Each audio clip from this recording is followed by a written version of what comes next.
مزید تھوڑا غور کریں آپ حضرات اور ان باتوں کو سمجھنے کی یہ قرآن مجید کا چوتھا حق بیان کر رہا ہوں کہ ہم نے جب قرآن پڑھنا ہے پوری زندگی میں ایک مرتبہ کسی العقیدہ سنی عالم کے پاس بیٹھ کر ہم نے سمجھنا ہے کہ یہ قرآن ہمیں کیا کہہ رہا ہے. ہاں یاد رکھ لیجئے ورنہ آپ سمجھ نہیں سکتے. ٹھیک ہے اب ذرا آگے چلیے. یہ قرآن مجید کا چوتھا حق چوتھا حق تھا. اب جاگ رہے ہیں تو پانچواں حق بھی عرض کر دوں. سبحان اللہ. قرآن مجید برہان رشید کا پانچواں حق یہ ہے کہ جو ہم نے قرآن مجید میں سے خاص مقامات سمجھے جیسے نماز روزہ حج زکوٰۃ جہاد اس پر عمل بھی کریں. یہ قرآن کا حق. تو ہم نے جب صحیح پڑھنا ہی نہیں ہے تو پھر سال میں کیسے پڑھیں گے, پھر ترجمہ کیسے پڑھیں گے, پھر حق کیسے ادا کریں گے, جبکہ ہمارے اوپر یہ ضروری ہے. آپ سمجھ آئے قرآن کے 5 حقوق کیا ہیں. قرآن مجید کو پڑھا کریں. میرے نبی صلی اللہ علیہ وآلہ وسلم آپ نے ارشاد فرمایا الصیام والقرآن یشفعان للعبد یوم القیامہ. فرمایا لوگوں یہ رمضان اور قرآن قیامت والے دن آئے گا تمہاری شفاعت کر کے تمہیں جنت میں لے کے جائے.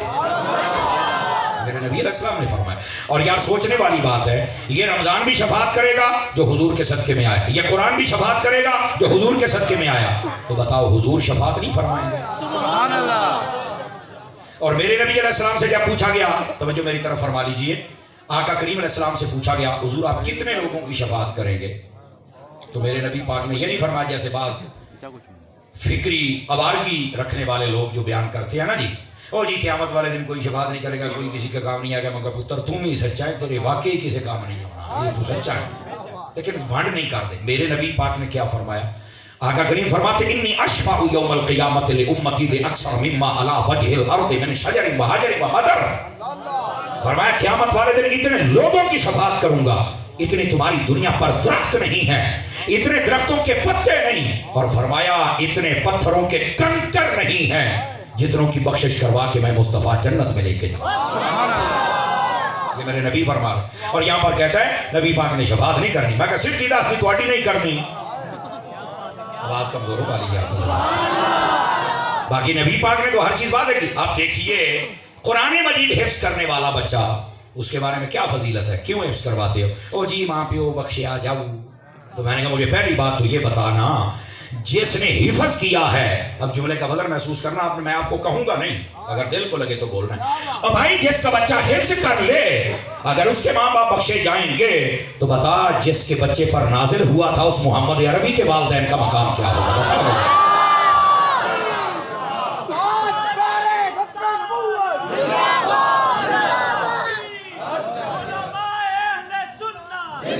یہ ہے محبوب پاک صلی اللہ علیہ وآلہ وسلم آپ کے والدین کا مقام اور رتبہ. یہ بھی سمجھیے. اور اگلا جملہ بھی سمجھنے والا ہے.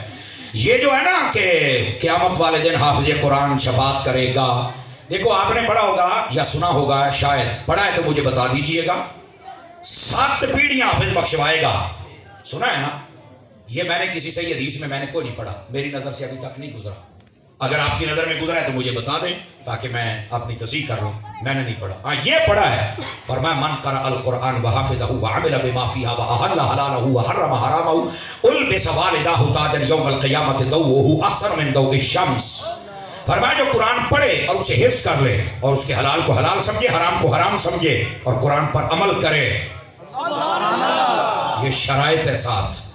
فرمایا وہ حافظ جب قیامت والے دن آئے گا تو اس کے ماں باپ کو ایک ایسا تاج پہنایا جائے گا, فرمایا اس کی روشنی سورج کی روشنی سے بھی زیادہ ہوگی. سبحان اللہ. اور یہ ہے وہ حافظ جس کے بارے میں فرمایا کہ یہ اپنی برادری کے 10 بندوں کی شفاعت کرے گا جن پر جہنم واجب ہو چکا ہوگا. یہ حافظ یہ ہے جو پڑھے, یاد رکھے, عمل کرے, حلال کو حلال سمجھے, حرام کو حرام سمجھے. ہاں بھائی ہو گئے, اللہ بھائی نہ ہو گئے, حال تو سمجھ گئے ہو گے نا. اس لیے قاری صاحب کو میں مبارک دیتا ہوں کہ انہوں نے بچوں کو حفظ کروایا ہے. بچوں کو بھی مبارک, ان کے ماں باپ کو بھی مبارک. لیکن اے ماں باپ اب ذمہ داری تمہاری ہے. تم نے اپنے بچے دیے قاری صاحب کو, انہوں نے ہیرے تراش کے تمہیں واپس کر دیے.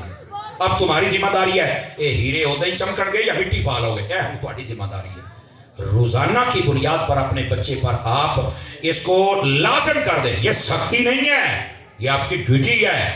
روزانہ کی بنیاد پر 1 سپارہ قرآن کا پڑھنا, جو مرضی ہو جائے. جتنے بچوں نے آج حفظ کیا ان کے پیرنٹس بیٹھے ہیں तो वह जरा मेरी बात गौर से समाप्त फरमाएं, वरना ये सारा बवाल आप पे होगा। कारी साहब ने तो आपको सिखला के दे दिया बच्चा, तवज्जो है कि कोई नहीं है? सुभान अल्लाह। और अल्लाह ने फरमाया वमन अरद अन ज़िक्री फइन्न लहू मईशतन दंका व नहशुरहू यौमल क़ियामति अअमा। सुनो इस आयत का तर्जुमा क्या है। फरमाया जो बंदे कुरान मजीद बुरहान रशीद पढ़े, तवज्जो है, सुभान अल्लाह, और फिर इससे मुंह मोड़ लें। इस मुंह मोड़ने का एक मतलब यह है कि कुरान भूल जाएं, और एक मतलब यह है कि कुरान के किसी हुक्म पर अमल न करें। अल्लाह दो किस्म के अजाब देगा उनको। पहला अजाब फरमाया अल्लाह ये देगा कि उनकी मईशत को अल्लाह बर्बाद करके रख देगा, जो कुरान को भूल जाए और कुरान की तरफ तवज्जो न करे। और दूसरा अजाब उन पे क्या होगा, फरमाया क़यामत वाले दिन अंधा उठाया जाएगा।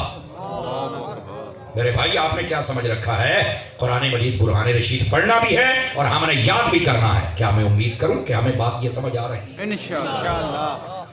तो अल्लाह ने कुरान मजीद में ये भी बता दिया कि मईशतें कैसे बर्दाश्त होती है। फरमाया जब कुरान की मुखालिफत शुरू हो जाए तो मईशतें बर्बाद हो जाती हैं।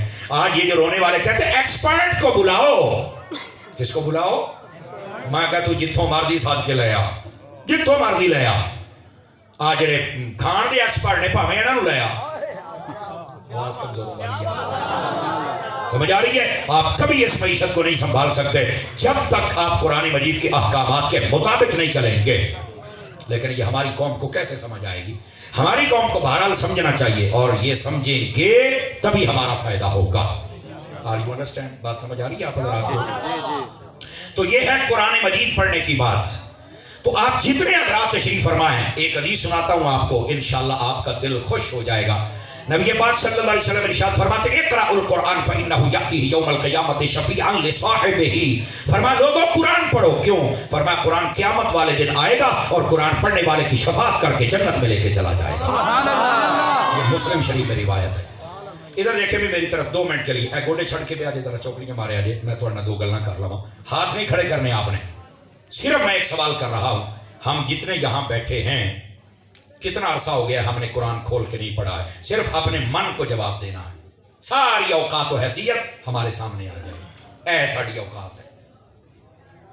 कितना अरसा गुजर गया हमने कुरान खोल के अपने हाथों से नहीं पढ़ा। कईयों को 6 महीने, कईयों को साल, कईयों ने उस्तादा पढ़ाया।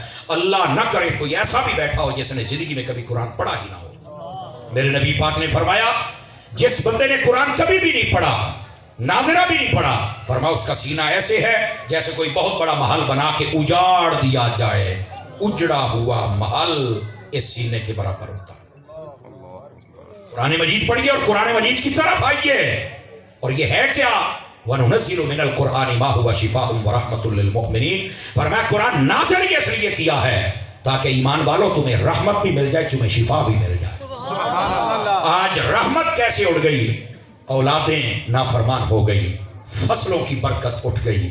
हमारी मुल्की सतह पर बहरान, सियासी तौर पर भी, सहाफती तौर पर भी, अदालती तौर पर भी, जमहूरी तौर पर भी, सियासी तौर पर भी, मजहबी तौर पर भी, इलाकाई तौर पर भी, कोई आप एक शोबा उठा लें, बहरान ही बहरान चल रहा है। वजह क्या है? हमने कुरान से मुंह मोड़ लिया, इस कुरान से रहमत ली नहीं। और आप जिसको छेड़ लें वो आपको बहुत बड़ा मुफ्ती नजर आएगा। वो डेमू सन ना डेमू, उन्होंने किसी ने पूछा तुहाडे जो चौधरी केड़ा है, कहता जे दे पीछे हाथ ला उन्हें डंग मारना वही चौधरी। ये हालत आज के मुसलमानों, जेड़ा मर्जी तबसरा करा रहे देखो ये मौलवियों गाल कर दे गल होवे, ये तो शुक्र करो साडे को स्पीकर ते गल करते बैठे। अच्छा कई मुफ्ती साडे तो बहुत तबसरे वाले बैठे होने। खुदा का खौफ करें, बात तबसरे तक ना रखें, बात अमल पर भी लेके आए। क्या मैं उम्मीद करूं कि हम जितने बैठे आज ये तो पैगाम लेके जाएं कि हम रोजाना की बुनियाद पर कुरान की ज़ियारत करेंगे और तिलावत करेंगे इंशाअल्लाह। कैसा कोई इंशाअल्लाह के आ चुके, मजा आ जाए अगर सुबह से ही कुरान की तिलावत शुरू हो जाए। कोई तो चेंजेज आए ना हमारे अंदर। तकरीरां को करना दे चस्के वास्ते होनी जाने नहीं हो भाई, चस्का लेने भी जा हुने कार तोड़ जा, चस्के वास्ते नहीं, तरबियत के लिए। सुभान अल्लाह। और दूसरी बात क्या फरमाई गई? फरमाया इन्नल लज़ीना यतलूना किताब अल्लाह, बेशक वो लोग